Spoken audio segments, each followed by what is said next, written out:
Implausible Nature now has dice. That's right, you can get these awesome D6s made by our partner Baron of Dice. These custom dice have the Implausible Nature logo on the 6 side and also come with square corners, which means they will roll more evenly than rounded corner dice. Head on over to baronofdice.com and use discount code IN40K to get a discount on your order and support us at the same time. Check out his full collection of dice for all your gaming needs with the link down in the description. Welcome to Implausible Nature, your home for all things Black Templar. On today's video, we are getting started with the detachment deep dives on the new codex that is coming soon to a shelf near you. Depending on when you watch this video, it may already be in your hands. And you might be wondering, which detachment do I run? How do I run these detachments? Which is the best detachment? Well, we're here to go over all of them for you. Not in this video, of course. We're going to go over one of them. And as it says on the tin, we're going to talk about the Godhammer Assault Force.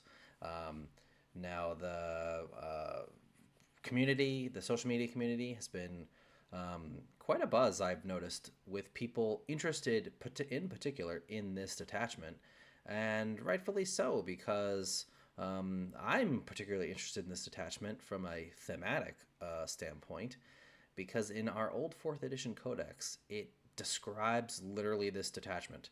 An armored assault force smashing into enemy lines and disgorging, tons of Crusaders and angry Space Marines into their ranks. So yeah. So as you might Riding expect, Dirty is back. that's right, riding dirty. This time with bonuses to hit. Yes. So yeah, so let's dive into this detachment here. We're going to start off with the detachment rule. It is called Shock and Awe, and it has 2 parts to it. Each time an Adeptus Astartes unit from your army declares a charge, if it disembarked from a transport this turn, after selecting the targets of that charge, select one of those targets. That enemy unit must take a battle shock test. So that's cute. I'm not super enthused about it. It's very thematic. It might come in handy here and there. Anytime your opponent fails battle shock is always good, but to have this as like literally half the detachment rule is a bit, you know. But that's okay because the next part is significantly better. Each time a model in an Adeptus Astartes unit from your army makes a melee attack, if it disembarked from a transport this turn, add 1 to the hit roll. So +1 to hit when you get out of any transport that turn. Pretty spicy. So Bob, what are your thoughts on this detachment rule? All right. So it's going to be something that you obviously are building around. This is reminiscent of detachments that have already come out. World Eaters have one. But the first one was the Drukhari. You've probably seen me play it on this channel, the Drukhari Sky Splinter. So it revolves around getting out of transports. So with that being said, that is a big weakness for the detachment because you have to be inside of the transport to get out of it to be able to get the bonus, right? So if they kill your transports, it's not as good. But with that, you have add 1 to the hit roll. So obviously you're going to want things that are at least a 3-up or worse on your to hit rolls. So things like Terminators, Aggressors, Blade Guard veterans, those things are coming to mind and that would benefit because Sword Brethren don't really care because they already hit on 2s now. So, but I do want to add to the Battle Shock test. It is cute, but one thing that is kind of under talked about is the fact that you're making your opponent roll dice. And the more that you make your opponent roll dice, the more chances are that they're going to fail something like this. And this could be a way of late game throwing some units or a unit that's nearly dead, whatever you have, into a more durable unit to attempt to battle shock them into 0 OC, or even if you want to attack something that you know has a lot of defensive buffs via stratagems, charging into them, it's a way to turn those off potentially. So I think it's while it's not great, you're not going to build the list around that. I think it's something nice to have because it can potentially protect your units from rebuttal. So I like it. It's thematic. I like jumping out and getting some additional uh, damage from getting out of your transports. I like the idea of that quite a bit. Yeah, that's fair. Like I said, it's something that may come into play. It may never come into play in your game. It just depends on your opponent's dice and their leadership and whatnot. I think, to be honest, if the whole detachment rule was only the second part, I think people would be like, okay, cool. The fact that there's a second piece to it, even if it's not amazing, is still something. So, pretty, I would say, overall solid detachment rule. The +1 to hit, like you said, benefits a number of units. Ironically, not sword brethren, which is probably what you want getting out of a transport. Unfortunate there, but in any case, there is a restriction on this, and this is the same with every detachment in the Codex, which is your army can include Black Templars units, but it cannot include any Adeptus Astartes units drawn from any other chapter. This is the same in every Divergent Codex out there. Basically, if you want to run this, you can either take all generic Space Marine units, or you can take Black Templar units, but you can't put like Dark Angels or Ultramarines units or something like that into this. So no chapter mixing. No chapter mixing. So let's take a look at these enhancements now. We have some pretty spicy enhancements in this detachment, and we'll talk about the synergies on those as well. The first one is Paragon of Fury. I really like this one. It is Adeptus Astartes model only. Add 2 to the strength characteristic of melee weapons equipped by the bearer. Each time a melee attack is made by the bearer, is allocated to an enemy model. If the bearer has disembarked from a transport this turn, add 1 to the damage characteristic of that attack. So really, really good. +2 strength, +1 damage for getting out of a transport, which is what we want to be doing anyway. There are several characters in our kit that really, really benefit from that, and we will go over them here shortly. Thoughts on this one, Bob? Yeah, this is a huge buff to whoever is armed with it. Yeah, you really can't say much more than that. It's a huge buff. So there's a lot of characters that really like this. Obviously, more attacks make better, but having an extra damage, especially on something where we lost damage on an important unit, or character buffing unit, because we no longer can do it with the Sword Brethren, this kind of takes the sting off a little bit. Yeah, and according to the supposed MFM points that were disclosed by other content creators, it's going to be 25 points. Well worth 25 points, in my opinion. So expensive, but good. All right. Up next, we have Battle Psalm Precentor. This is also an Adeptus Astartes model. In fact, they all are. Each time the bearer's unit declares a charge, if an enemy unit takes a battle shock test as a result of the shock and awe detachment rule, subtract 1 from that battle shock test. This is pretty potato, in my opinion. The others are just much better. Like, sure, it's cheap, it's 10 points, but you're never gonna take this because you're gonna take the other 3 before you take this. So yeah, if this was, it conveys the -1 to every unit that gets out of a transport, then I would be more apt to take it. yeah, like But if it's you're just on the single battlefield and every unit that that might, it would obviously have to cost more, but yeah, it's just not, it's not worth it. one unit is not worth it. Nope. Right. Next up is Augury Servo-Host. At the start of your shooting phase, select 1 enemy unit within 12 inches and visible to the bearer. Until the end of the phase, models in that unit cannot have the benefit of cover. this is really great. You can just strip cover from whatever it is you want to shoot. And Bob, can you think of another unit that wants us to have something within 12 inches, perhaps? Yeah. Uh, a, lo- a ton of different units, honestly. Yeah, exactly. But specifically, one in particular, the Repulsor Executioner. This really works well with because you just trigger both abilities at once, which is great. So, um, solid ability there. It is 15 points. So 15 points is really cheap to strip a unit of cover. Some of these, especially some of these enemy units, really rely on cover. I think there's a whole guard thing that is like, hey, if you have cover, you get extra stuff. Like they get extra to their save, things like that. So you just completely deny it, which is amazing. Yeah. It's basically like taking an extra AP on your units. Yeah. So I mean, Pretty can't much. complain about that. Yep, absolutely. All right, and then last but not least, Adeptus Astartes model only. This is the Herald of Sacred Slaughter. In the declare battle formation step, if the bearer starts the battle embarked within a dedicated transport, so this is basically impulsor only, that dedicated transport has the Scout 9 inches ability. So this is silly good because now we have an impulsor that can scout 9 inches.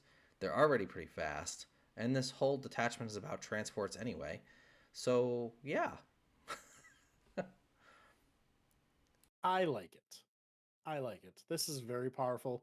Obviously, if you don't have first turn, you can hide and then use this to get into an advantageous place or deploy out and into the middle of the open and then get back behind cover if you need to. Whatever you desire with this. This gives you a lot of adaptability. 9 inches is a lot, especially if you obviously pivot your goal and go in 7, but still they give you a whole lot of inches to really play around, do what you need, or you can just be really risky and go to the center of the board with this thing if you really wanted to.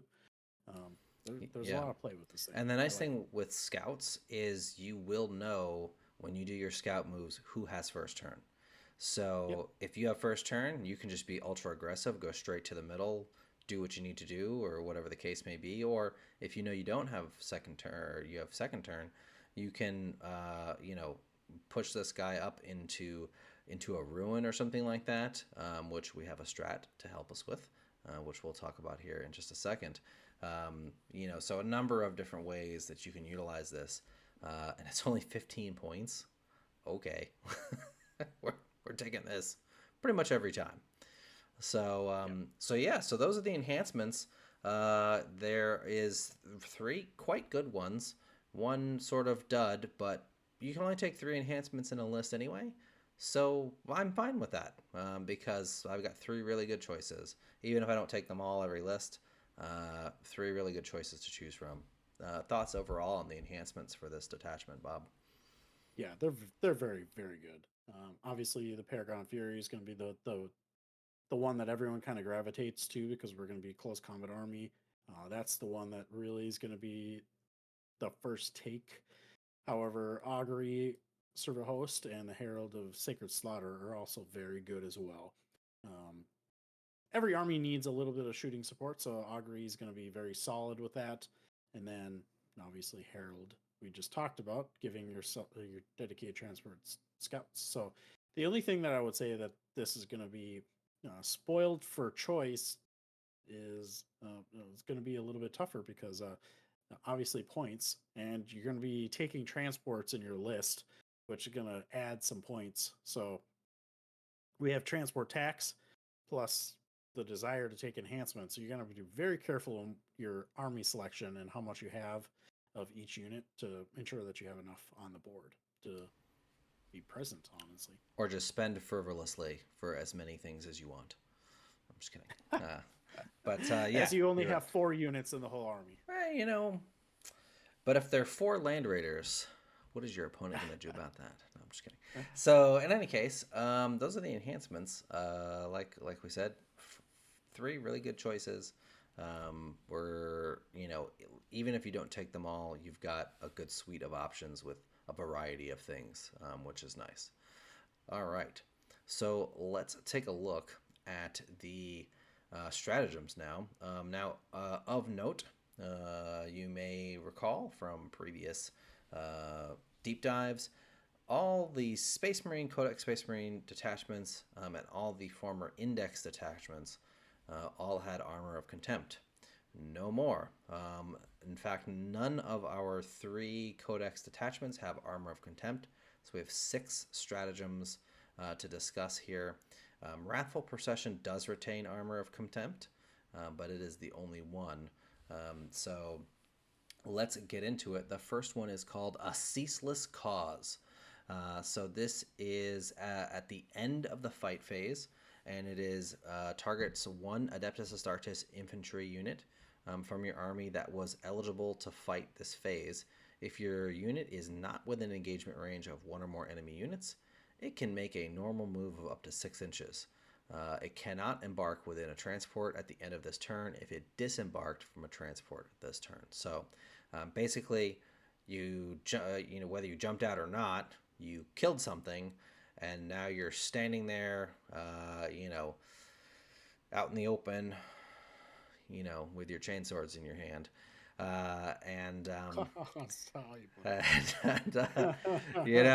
You want to get behind some cover or behind a wall, or maybe you didn't get out of a transport this turn and you want to get back in, because the whole thing about this detachment is cycling your guys in and out of transports. So this is very handy because it's a normal move, so you can embark into it. It's 1 CP. What are your thoughts on it, Bob? This is an extremely important stratagem. I think this is going to be one that you're probably using almost every turn to get back into a transport, provided that you staged your models correctly and you got out of them appropriate times. Obviously, it's not going to be applicable to something like a Land Raider, but you can use this to get back into those transports. And I think that's really important because you're going to need that to be able to make advantage of all of these other stratagems, and in addition to the, the actual detachment rule. So, but giving extra movement after your fight phase is going to be very important.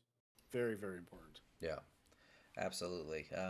Especially if maybe you wanted to kill something and you wanted to get back onto an objective or something like that. It's also useful for that. As far as using it to get back into transports, like you said, something that you mentioned really important is how you're staging your models, and we'll get into this a little bit in the sort of tactics portion of this.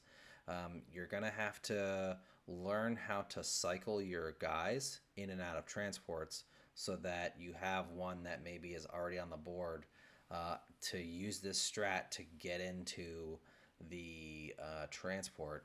And maybe you use that, you have whatever gets getting out attacks the thing, and you double charge that thing, knowing that you don't need to double charge that thing, but you want to make sure that they were eligible to fight this phase so that they can get back in. So stuff like that. It's will require some finesse and some practice to get good with, but I think once you master it, it's a really super powerful tool. All right, so the next one is Uncompromising Egress. This is in your movement phase, 1 CP. You target 1 Land Raider from your army. So this is one that is specific to a Land Raider. There are 2 strats in this game that have specific wording for a Land Raider. This is the first one, and it is only Land Raiders. 1 Land Raider from your army that has not been selected to move. So you cannot move and then use this. Important to note there. But 1 Adeptus Astartes unit embarked within your Land Raider can disembark. When doing so, models in that unit can be set up anywhere on the battlefield wholly within 6 inches of your Land Raider, and can be set up within engagement range of 1 or more enemy units. So again, more movement tricks, allowing you to deploy strategically when you need to, get extra distance. Now, if you get out of your Land Raider before it moves, you are allowed to move then afterwards. If you're charging out of a Land Raider using the assault ramp, you cannot move afterwards. You can only deploy. So this still is valuable because it gives you extra movement, when you're going to go to move on top of it. Yeah, this is also a really, in my opinion, potentially broken stratagem. You'll kind of see through the deep dive of the stratagems here that you're breaking the rule book with this detachment. Um, it's going to really kind of put your opponent on edge. Really, kind of the different things that you can do with it. It is limited to the Land Raider, so that is a big points investment. You're going to have something presumably dangerous in it because you're going to want to be able to move, disembark, charge. But an extra 3 inches is critically important, and you can also set up a really kind of inconvenient engagement range. It's not really a charge, but you can be set up within engagement range without having to charge. So that's kind of fun, little cute little tactic as well. But either way, 6 inches is really, really far. It allows you to get a lot of play with some of those larger base models that you have. Yeah, absolutely. And something to note, and we talked about this in the live stream, but I think it bears mentioning here too. In general, you're not going to want to disembark into combat range with this unless you have fights first, because you do not get the charge bonus because you don't count as charging. It just counts as like a in regular ongoing combat. So your opponent will get to swing first. So you'll want to make sure that if you are going to disembark into an enemy unit in combat, that you have like a GDCR attached to that unit, so that way you can swing that turn first. At which point it becomes a really powerful thing because you just completely avoid Overwatch. You could also potentially use this to drop a scary melee unit into chaff or into something that's not scary to you. That would be another way to use this if you don't have fights first. All right. So next up, the Gauntlet of the God Emperor. I love the names in this book. They did such a great job with naming everything. This is also in your movement phase. This is any Adeptus Astartes vehicle. So that means anything. Transports, tanks, dreadnoughts, you name it. If it's got the vehicle keyword, good to go. It is, again, not been selected to move yet. Until the end of the phase, each time your model makes a normal or advanced move, it can move horizontally through terrain features. So we're Kool-Aid manning it up. Oh yeah. Through the walls. Yes, sirree. This is really powerful. We've seen how powerful this is in things like Star Shatter with the Necrons. Um, very, very powerful movement ability. That's one of the biggest issues with these large models like the Land Raider and the Repulsor. Is it very difficult to get around the board, especially on Games Workshop terrain with all of the ruins. This basically invalidates it. Even if you're using this once or twice a turn, or I'm sorry, once or twice a game for the 2 CP, that really kind of changes the dynamic of the battlefield because your opponent now has to plan for going straight through the wall where you'd have to go around before. And that's a lot of movement that you're saving. Very powerful. It allows you to stay behind cover so you're not worrying about getting shot. Well, potentially not getting shot, but you'll get that cover until you bust through it and disgorge your guys where they need to go. This is very powerful, very, very powerful. Yeah, absolutely. And the other nice thing about it is, I mean, it's only 1 CP, so you could potentially use this almost every turn to great advantage, especially, obviously during deployment, you want to protect your tanks behind ruins so they can't be shot. But then normally you have to go around those ruins. So this just allows you to just straight up ignore it and go straight through. So really, really good strat. As you said, we've seen how powerful it is in other armies, and now we have it in our appropriately themed detachment for it. All right, next up is Focused Hatred. This is your charge phase. just after you make a charge roll for an Adeptus Astartes unit from your army that disembarked from a transport. We're noticing a theme here.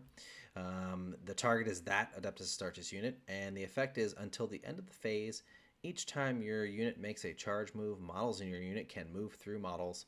When doing so, its models can move within engagement range of enemy models, but they can only end that move within engagement range of enemy models if those enemy models belong to a unit that your unit declared a charge against this turn. That's a lot of text for we can basically get the fly keyword for charging. You just can go right through their screens. You don't have to declare the screen as a target as long as you can make your charge roll to the other side. Of course, you can declare the screen as a charge target too. Maybe it's not even a screen, and you just want to declare that target, and you want to easily get to the other side of it because they're trying to protect an objective or something, some other squishier unit behind it, and it makes it that much easier for you to consolidate into. So, really, really good strat. This is one of those things where how many times many of us probably do it ourselves, but that semicircle around the objective to protect it, to keep people outside of the range of it. Now this invalidates that. All you have to do is just take 1 CP and roll just enough, get over that unit, that 1-inch unit base size, and get to the other side, and now you control the objective and force them to get through you to get to that objective. So this can swing a whole turn of points your direction simply because we can move through this. This is probably the strongest, I think, in the detachment, in how powerfully broken it can be at the right time. A lot of the other ones that we've kind of gone through are very, very strong. This one messes with an opponent's game plan, and there's nothing that they can do to do it. The only thing that they can do is double screen at this point because it makes it harder for you to get through. But there's not a lot of armies that are going to be able to effectively do that. So you're going to be using this one a lot. Yeah. If they use screens anywhere. Yeah, and the thing too is, you notice there's a theme here with the, and this is pretty much a theme with our book in general. I think is there's a lot of movement tricks, and I think some players may be disappointed by this because they're like, well, it's not flashy and more melee deadliness, but we don't really need that. Movement tricks wins games. Ask any high level player. And even if you're not trying to win GTs, if you can master the movement tricks of the different phases, then you're going to be very hard to beat. And it gives you a huge edge. So this is really powerful. There's a lot that you can do with this stratagem, and it's not just like, oh, well, if my opponent doesn't screen, then I can't. It's not very good. No, it lets you be very powerful to make sure that not only can they not screen, but you can go wherever you want to, which is really good. Yep. All right. Next up is the Condemnatory Info-Screed. That's a weird name, but okay. This is your fight phase. 1 Adeptus Astartes unit from your army that has not been selected to fight this phase. Until the end of the phase, each time a model in your unit makes an attack, if it disembarked from a transport this turn, re-roll a wound roll of 1. If that transport was a Land Raider, so here's our other Land Raider keyed one, but it's not only Land Raiders, which is nice, you can re-roll the wound roll instead. So here's your combat one. And this is quite good. Re-roll wounds are not easy to come by. And for 1 CP, especially if you're running a Land Raider anyway, getting reroll wounds on like a Terminator squad with Thunderhammers for dev wounds, like this is really good, really powerful. Yeah, this is going to be one of those ones that if you're going into combat, you're going to be popping every single time. Obviously, you have to disembark, but that's kind of like the name of the That's game, the right? theme of the thing, the theme of the detachment. Yep. So you're using Ceaseless Cause to get into that transport again, and then you're using this one to buff your characters or buff your units to kill something else to make sure that you can use Ceaseless Cause on another unit. You're cycling them because again, you can't use Ceaseless Cause and if you disembark, so it's going to be on something else. But yeah, it's very, very. The synergies between this are very, very big, and you're going to see the synergies across all of these detachments. I think they did really well balancing the damage buffs with stratagems in this detachment and in the detachment rule with the characters that we have. We'll kind of talk about that here in just a second, but um, there's not a ton of overlap. So you have different ways to give the different buffs to everything in your list. And early on, when we were still getting the leaks, and there was a lot of uh, anger about the differing changes and stuff like that, I was like, just hold on a second, because we have higher ceiling on some of this stuff because of the way that the buffs can be stacked on units. So it's just up to you to decide how many you need and based on what you're fighting, and you can kind of go from there. But this is a great way to get rerolls on your wounds where we don't necessarily have them. Great on something like Terminators that like devastating. So Yep. yeah. All right. And last but not least is a blast from the past. Those of you who played in 4th or 5th edition will remember this rule. It used to be a piece of war gear that you had to purchase. Now it is a stratagem, and it is Blessed Hull. It was something for a Land Raider back then, but now it is any Adeptus Astartes vehicle, which is really good. It's your opponent's shooting phase just after an enemy has selected its targets. You choose one Adeptus Astartes vehicle unit from your army that was selected as a target of one or more of the attacking unit's attacks. Until the end of the phase, each time an attack is allocated to a model in your unit, subtract 1 from the damage characteristic of that attack. It is 2 CP, but it is for the whole turn. So this can be super powerful. We've seen how good -1 damage is on Redemptors, on other infantry. Obviously, this you can't use this on infantry, but this can save your bacon, especially against like damage 2, damage 3 things, where you're knocking off like a huge chunk of their potential damage for every shot.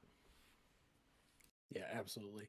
It's 2 CP makes it not spammable, but it does have strategic applications for something like the Redemptor, like you mentioned.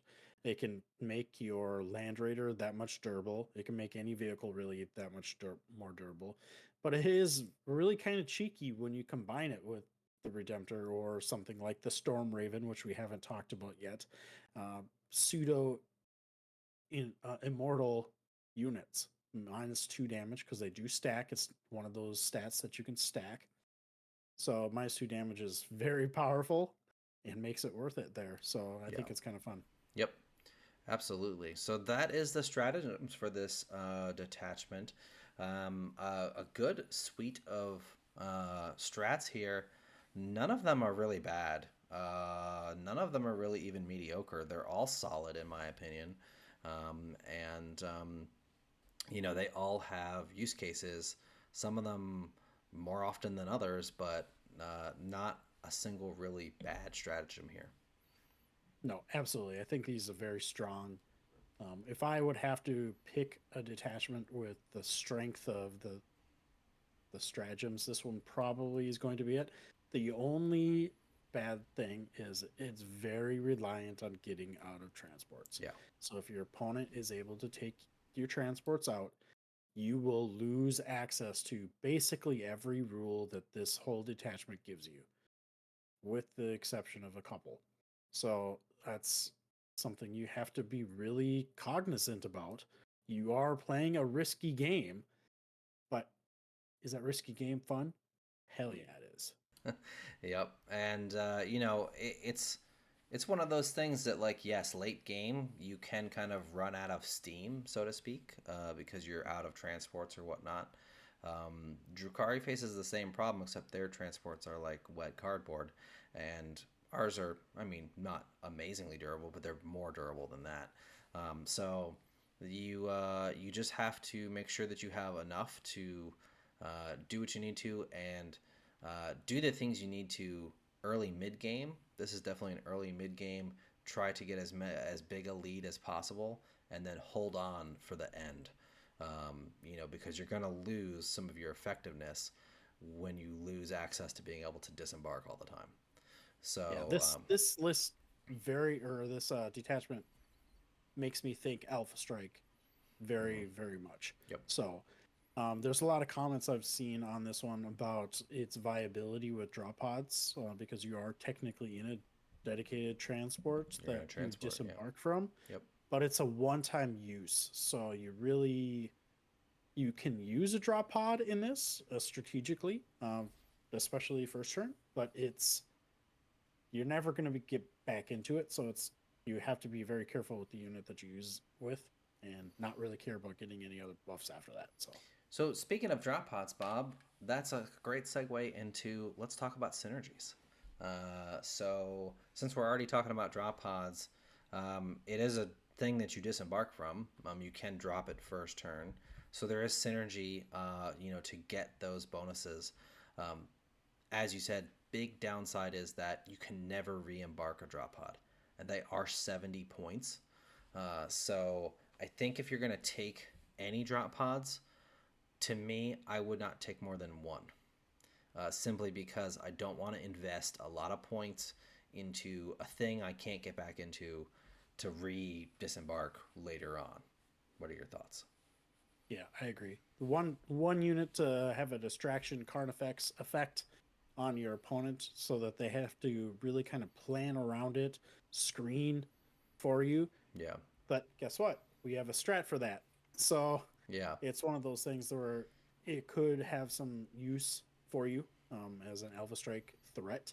And then once your opponent deploys appropriately or too conservatively, depending on what the opponent does, you can hold that back and maybe not even drop it in until second turn or third turn, depending on what you need.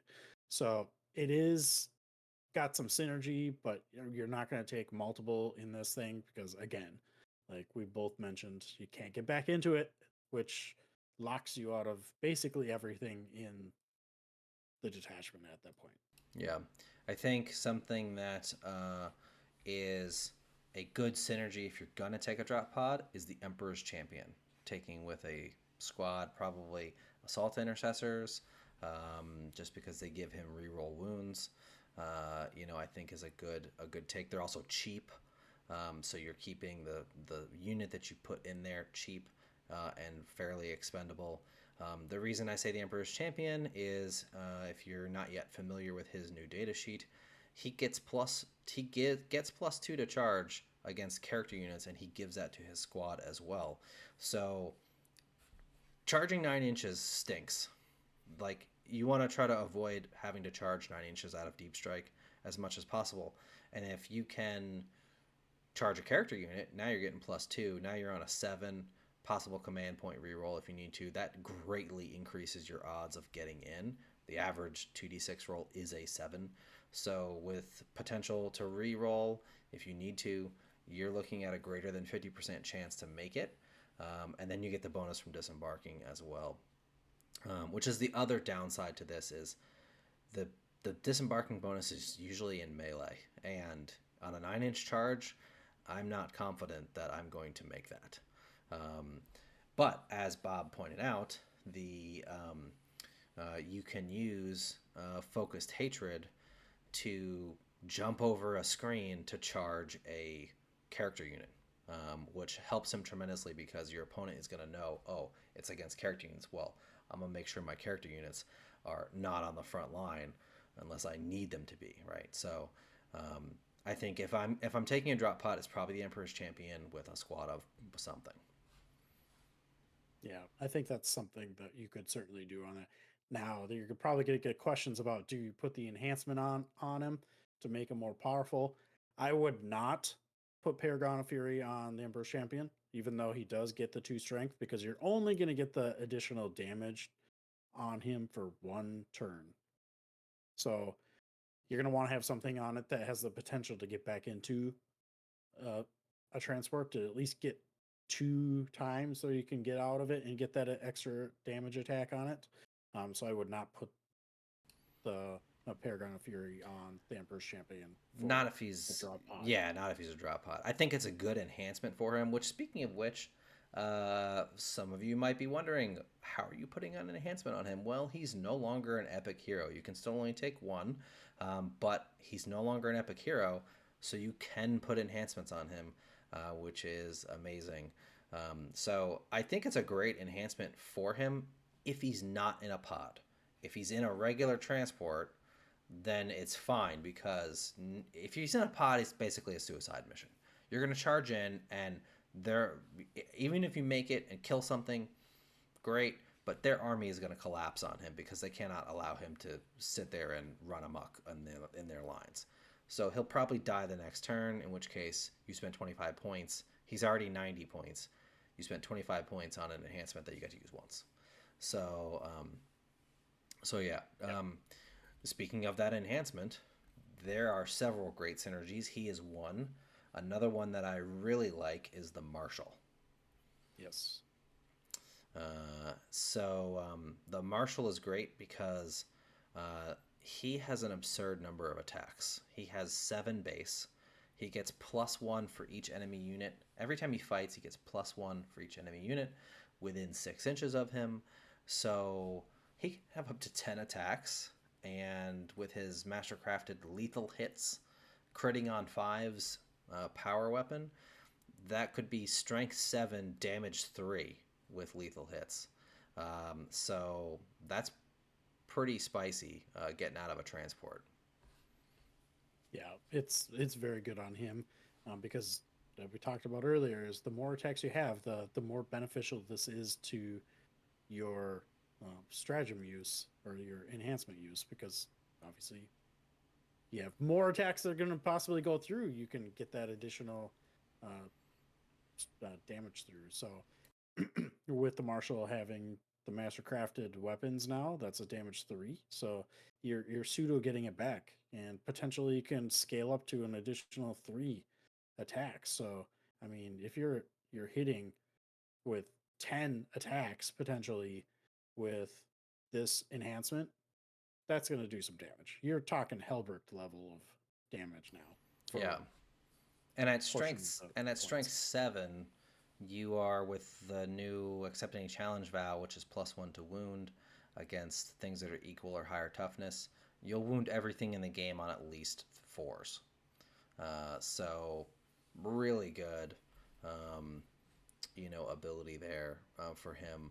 And if he's using that Land Raider strat to reroll all his wound rolls, you're going to get a lot of wounds through between the lethal and rerolling those wounds. So this gives you a great way to deal with knights because, well, you remember that his inspirational exemplar rule, he does have to be leading a unit to get the 5-up critical hit. But if he's still leading that unit with this enhancement,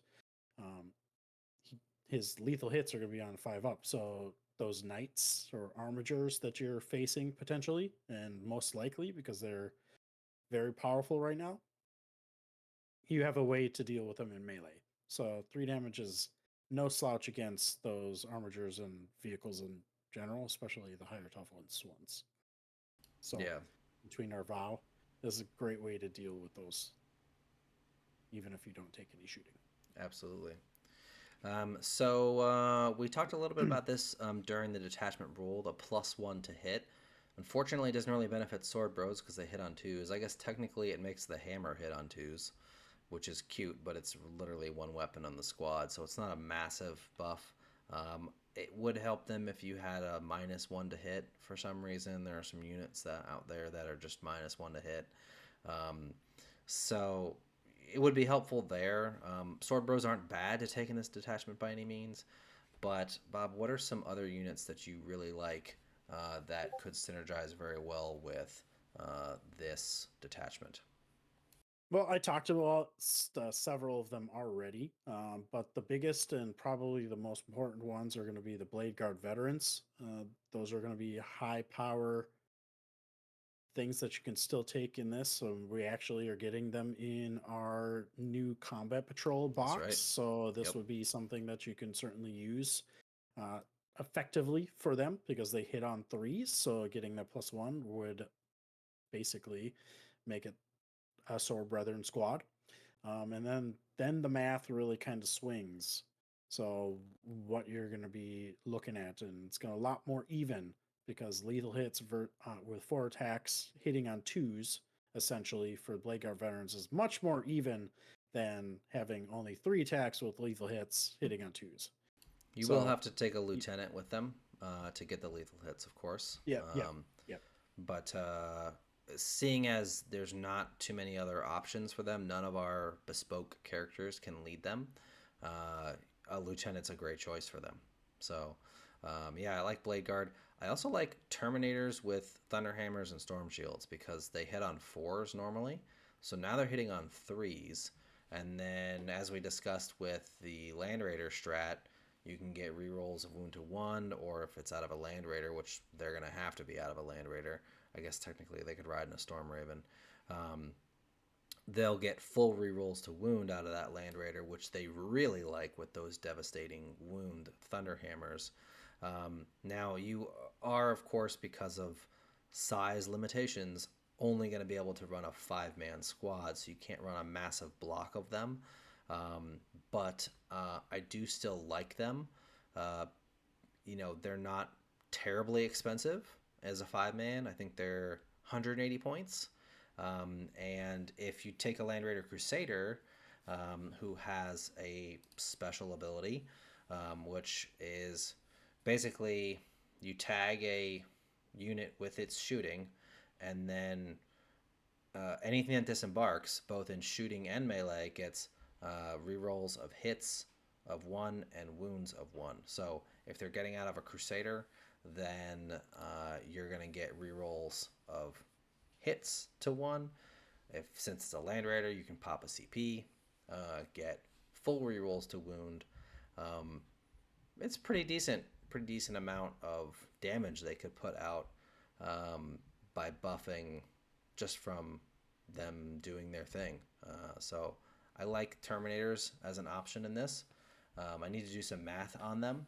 I don't know what the percentage increase for that stuff is, but I think it makes their 180 point price tag definitely more palatable than it would otherwise, because we're pretty significantly increasing their damage output. Yeah, and especially noticeable is you don't necessarily have to put a character on them because of this. With the detachment, so you don't care necessarily about having that additional +1 to wound from the chaplain or even the ancient, The or ancient, even yeah. a marshal unless you really want to.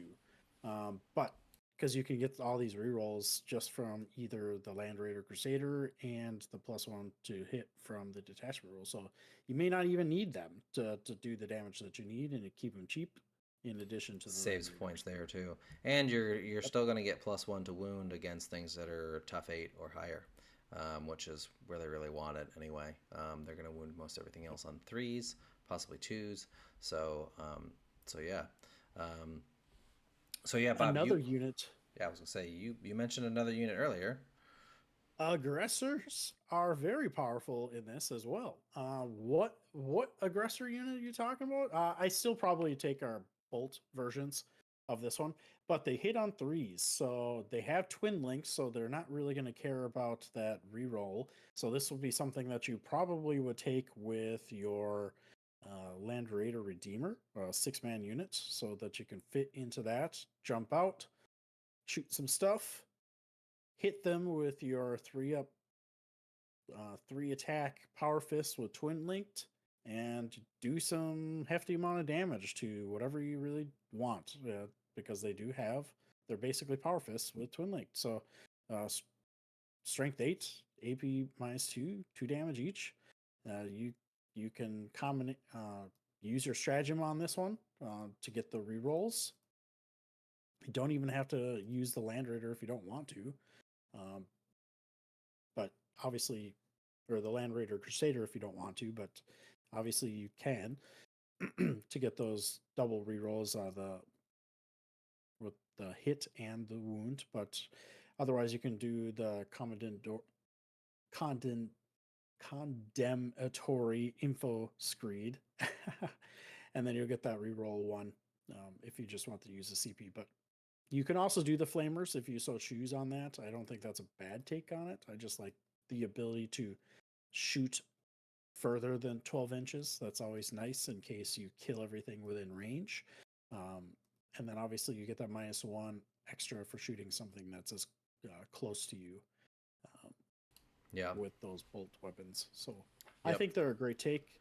They can spike if you put the Biologist with them, so you can still spike their damage up decently high, giving them lethal hits as well. I think they're a great take in this detachment. Yeah. Even a aggressor or a Gravis captain is not Yep. not a bad take with them, and he also will benefit from Paragon of Fury, which is very nice. And I'm pretty sure his extra attacks. 10. Let's see the number. It's just the number of attacks that can't be modified by extra attacks. So the strength and the damage also go to his extra attacks, which is super nice too. So Yep. He's a good pair with them with that as well, and just makes them that much more deadly of a melee unit. So yeah, I like them as well because they don't even need the Land Raider strat. They're already twin linked, so they're just re-rolling their wounds natively. And then they're going to get out. If it happens to be a Land Raider Crusader, they're going to get out hitting on 2s, re-rolling 1s. That's effectively full re-rolls for them, which is super nice. So that makes them into a really hard-hitting unit. Now, a unit that some people may be asking about is, well, what about Crusader squads? They hit on 3s. How will this affect them? So I've done the math on it, and it's not a significant increase. It's like half a wound difference for them to hit on 2s. So I don't think it's worth it to stuff them into one of these. Now, that being said, if you're taking Crusader squads and per se walking them, and you want to cycle them into a transport in the middle of the game, sure, like that's fine. But I would not start them in the game, or start the game with them in the transport. There are other better units for that. So yeah, especially because then if they get shot, you cannot take advantage of their Righteous Seal roll, which is something you want to do. Do you want to talk about your favorite unit? Sword Brethren? No, not them. No, not them. The other favorite unit. The other favorite. Oh, Centurions. Yes. So Assault Centurions may have some play in this detachment. So let's take a look at their data sheet because, it's been a hot minute since we've talked about Assault Centurions. So He's got to look it up.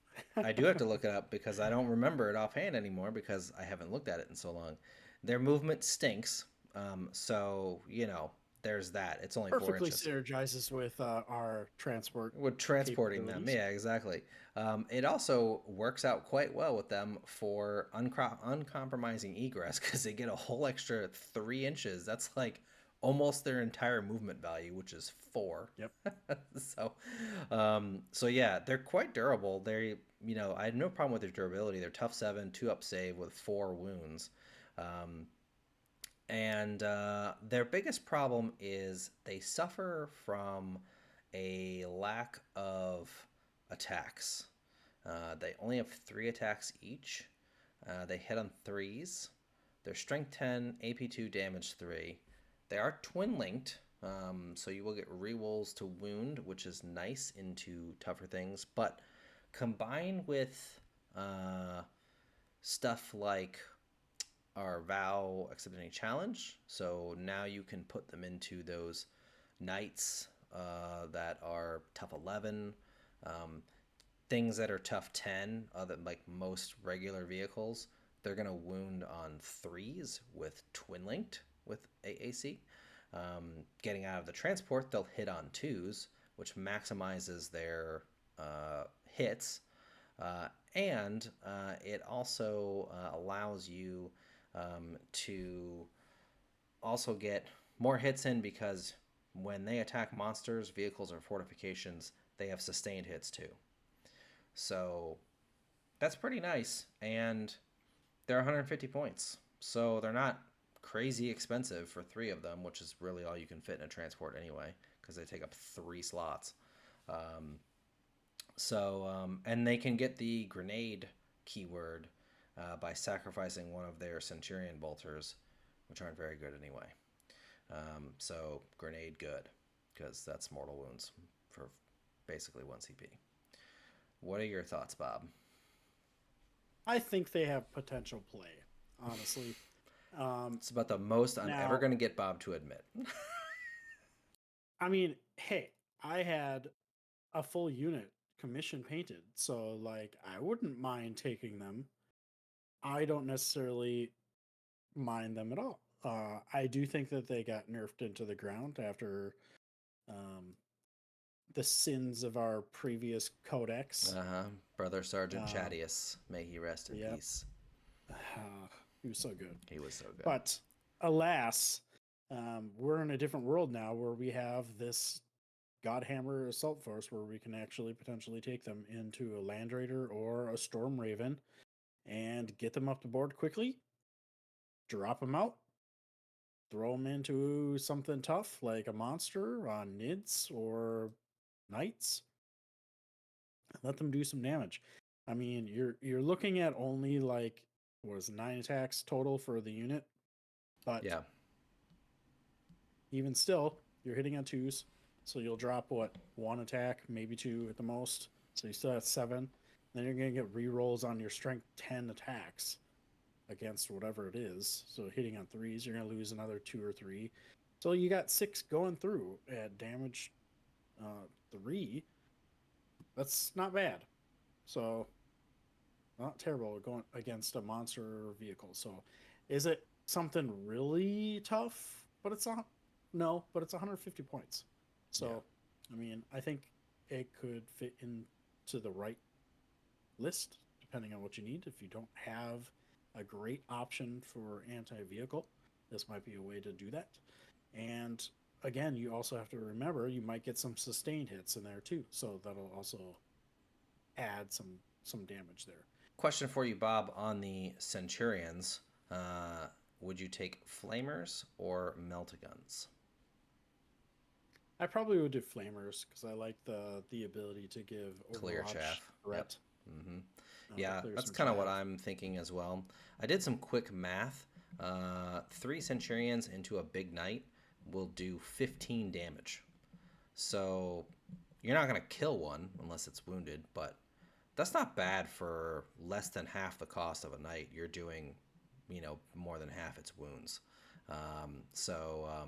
Pretty solid damage output on that. And that is with our vow and the +1 to hit. Yeah. Not a terrible way to go. One thing that we haven't really talked about a ton, we kind of touched on it, is the Stormraven. Another unit that really is kind of fallen to the wayside as well. It is also a transport, so you can stick these guys in there. They fit perfectly into that. And you have the ability to also transport a Dreadnought with it. So I think that has some really meme capabilities. I believe they're about 280 points, somewhere around there, 290, something like that. They're very similar to the Land Raider Crusader and its capabilities, but you can also throw on some additional firepower on there, in addition to such as the twin-linked multi-melta. You can have twin-linked lascans, missiles, whatever you want, assault cannon, depending on what you need. You can also throw the hurricane bolters on there.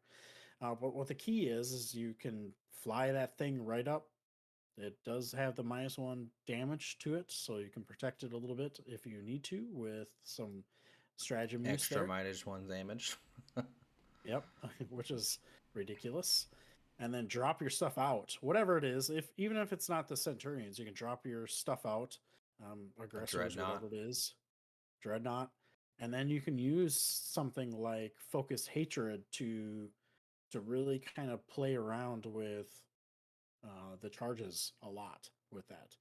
Maybe you have the Brutalis that's running amok with their screens, and then you just focus hatred on your aggressors all the way through everything else to get to something else behind it. I mean, there's a lot of fun things that you can do with it. I've considered taking 2 Stormravens in the list because they do have a decent amount of firepower, and they're very fast, and they're kind of hard to deal with in general, but they are expensive. So I don't know if I'll end up doing that, but it is kind of a fun play. Yeah, I think I don't have a Stormraven, but I do have a Storm Eagle, which is basically a better looking, slightly larger version of the Stormraven.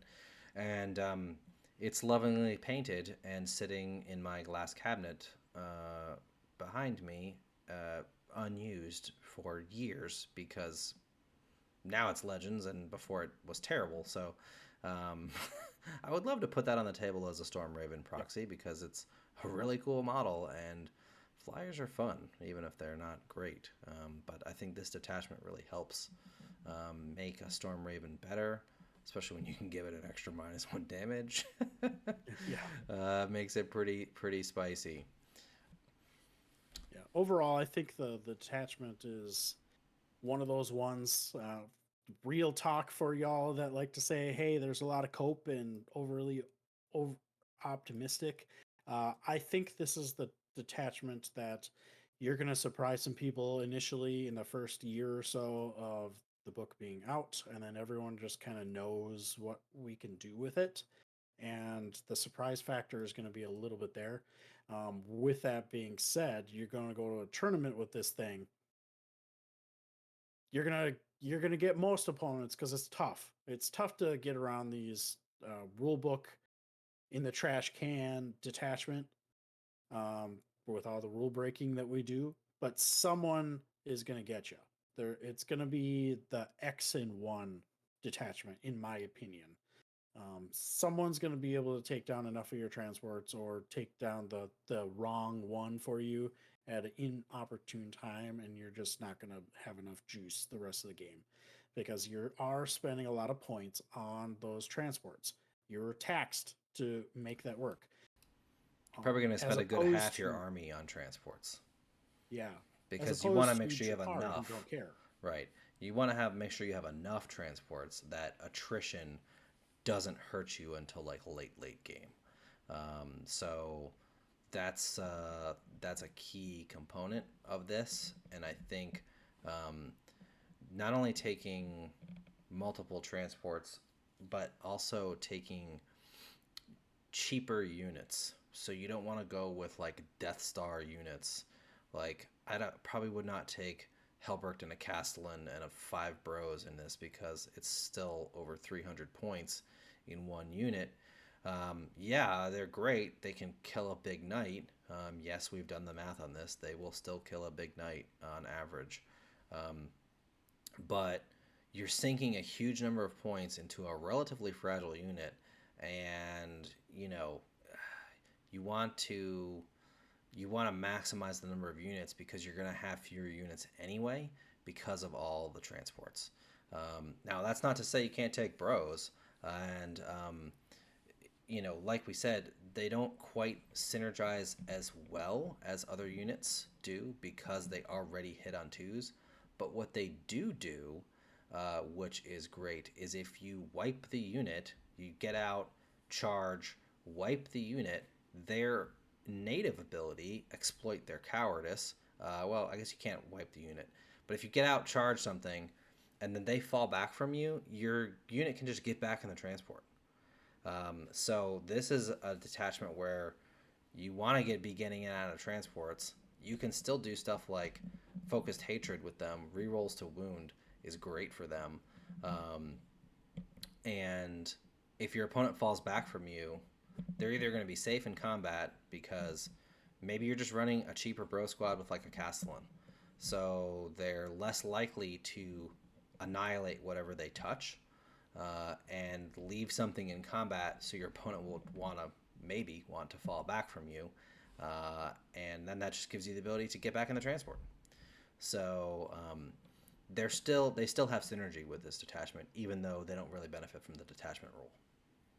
Yeah, I think this detachment is going to be pseudo MSU slash, you're using the big necessary uh, transports for like maybe one rock unit. So like we kind of talked about like the assault Terminator squad with maybe uh, the Land Raider.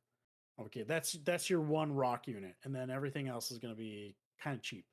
And then you're going to be taking impulsors. You're taking maybe the repulsor executioner for fire support, and then throw like cheap units in there that could do damage, but it's not going to be like, oh, I'm going to wipe the unit every single time type of thing.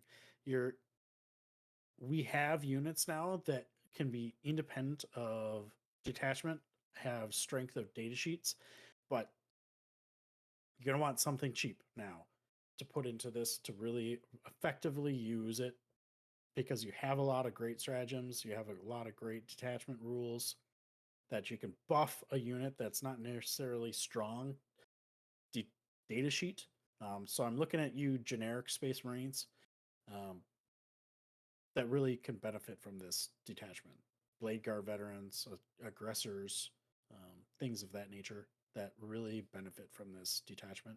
Just don't take too many rock units. I am forewarning you right now that is not good, because you are taxed by taking transport. So you will lose, but it'll be fun losing, but you will lose. Yeah. And as far as like where do we think this detachment falls on the power scale? Um, are you going to be going and winning worlds with this? No, probably not. Are you going to win a lot of GTs with this? No, probably not. Like Bob said, there's going to be that one list where maybe it's just luck. Maybe it's just it was a rock to your scissors, right? Um, kind of thing, and you're going to end up X and one. Um, but it's a perfectly good detachment for just about any level of play. If you're trying to compete at the highest level of 40K, um, you know, is that really what our target audience is? Most of our players are not doing that. Most of our players are playing in RTTs, are playing locally. They're playing with friends. They may go to some GTs, and try to perform as well as possible. And I think this can do well. And if you get the right opponents, you can win a GT with this. I think. Um, Yep. are you going to consistently dominate? No, because it does have some weaknesses that can be exploited by good opponents, or bad luck, or just a rock paper scissors list. If I were to rate it on a scale of 1 to 10, and 1 being the worst and 10 being the best, I would probably put this at like a 6, maybe a 7. Um, but you kind of touched on it. This is the perfect list to go into a RTT, because you're going to be facing typically 2 or 3 games in that list. So you're limiting the different lists that you're going to be seeing. You have a less chance to get countered, because this has some very big counters. Um, but if you don't face that counter, you are now a 9 or a 10 strength. So this has a lot of play in local size tournaments. So if you're not playing like a full suite of 6, 7 games, Yeah, or even 5 games, yeah, so it's a absolutely. a great casual or semi-competitive detachment. Yeah. All right, guys. Well, that is the video. Hope you enjoyed it. We've got more deep dives on the way. We've still got Vindication Task Force to do. We've got Companions of Vehemence. And we are going to recover doing Wrathful Procession, because all of our datasheet changes and our vow changes and our army rule and everything like that now vastly changes how good Wrathful is. it has gone up significantly in its stock and how good it is. It was really one of the worst detachments prior to now, and so we're going to be covering it as well. Hope you enjoyed the video. Let us know down in the comments. What do you think of this detachment? Do you agree with us? Do you not agree with us? What are your experiences with this? Have you run some tournaments with it? Let us know. We want to hear your feedback on how well you're doing with it. At the time of this recording, this is still, the codex isn't even out yet. So we are, going based off the information we have. We don't have data yet. We haven't really even gotten a chance to play it yet, but we still want your feedback as time goes on. So let us know down in the comments. Don't forget to like, subscribe, and hit the bell icon so you get notified on all of our latest content. Check out our Patreon as well. We've got a really great bunch of benefits for our Patreon members. We really appreciate you guys. Could not do this without you. Check out our Discord as well. Lots of great things going on there. A special shout out today, don't we? Yes, special shout out for providing us with the images for this video is our good friend Bumba Clark from our Discord channel. So thank you for that. Until next time, keep on crusading.